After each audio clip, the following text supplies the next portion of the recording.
देश में हॉकी के खेल और हॉकी टूर्नामेंट में लखनऊ के बाद बालाघाट का दूसरा स्थान रहा, लेकिन लगभग 3 सालों से बालाघाट में ऑल इंडिया हॉकी टूर्नामेंट नहीं हो पा रहा है। बालाघाट में बन रहे हॉकी एक्स्ट्रोटर्फ मैदान के निर्माण और हॉकी टूर्नामेंट को लेकर नेहरू स्पोर्टिंग क्लब के अध्यक्ष ने एक प्रेस वार्ता आयोजित की और मीडिया से चर्चा करते हुए बताया कि हॉकी टूर्नामेंट के लिए मैदान नहीं होने की वजह से इस साल भी ऑल इंडिया हॉकी टूर्नामेंट नहीं हो पाएगा।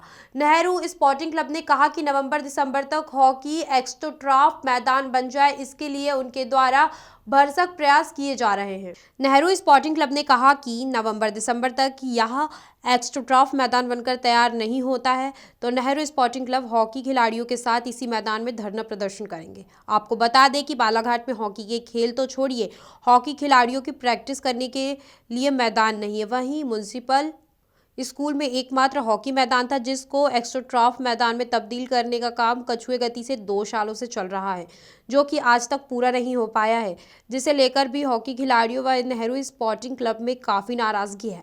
वहीं प्रेस कॉन्फ्रेंस में नेहरू स्पोर्टिंग क्लब के अध्यक्ष श्री पाठक ने कहा कि इस वर्ष अगर नवंबर-दिसंबर तक एक्स्ट्रोटर्फ मैदान तैयार हो जाता है तो हॉकी का अगला महाकुंभ दिसंबर-जनवरी को भव्य तरीके से यहाँ आयोजित किया जाएगा, जो जिले, प्रदेश और देश के इतिहास में स्वर्ण अक्षरों में लिखा जाए। दुखी मन से ये पत्रकार वार्ता आप लोगों को सबको कॉल करना पड़ा, क्योंकि हर वर्ष दिसंबर और जनवरी के महीने में शानदार और जानदार आयोजन यहाँ हॉकी का होता था। बालाघाट में नेहरू स्पोर्टिंग क्लब के तत्वाधान में होता था, नरेंद्र सिंह मार साहब की स्मृति में होता चला। पिछले करीब 44-45 वर्षों से लगातार उसका क्रम टूटा नहीं है।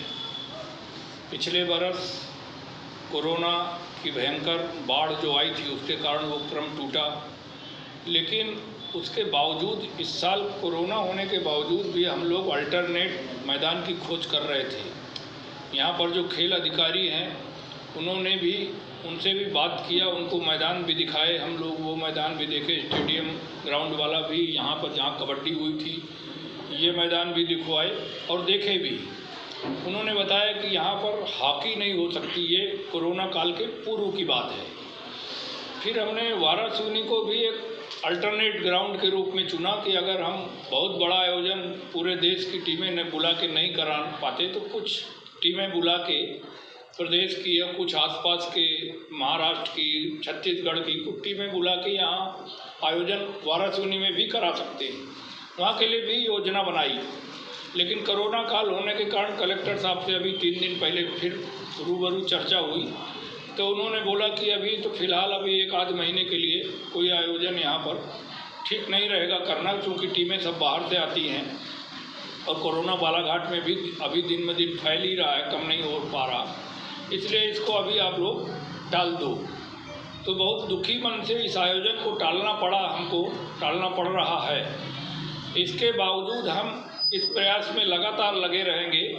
अब गर्मियों में तो होता नहीं है, लेकिन हमने कलेक्टर साहब से चर्चा की कि कम से कम शासन और प्रशासन इतना ध्यान दे ले। हमारे ज़िले के नेताओं से भी आपके माध्यम से हमारी अपील है, आदरणीय गौरीशंकर बिसेन जी से भी, आदरणीय अपने जो मंत्री हैं रामकिशोर कावरे जी, हमारे जो जिले के जनप्रतिनिधि हैं जिन्होंने गाहे बगाहे कभी न कभी कोई न कोई प्रयास एक्स्ट्रोटर्फ के लिए किया है, उन सब से भी आपके माध्यम से हम विनती करते हैं पूरे खेल प्रेमी जनता की ओर से, जो बालाघाट में हॉकी हमेशा देखना पसंद करते हैं।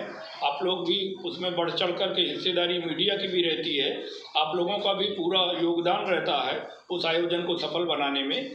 तो सबकी इच्छा है कि कम से कम इस ग्रामीण भारत टीवी के लिए बालाघाट से निकेश चंदेले की रिपोर्ट। खबरों में बने रहने के लिए ग्रामीण भारत टीवी को सब्सक्राइब कीजिए और बेल आइकॉन दबाना ना भूलें।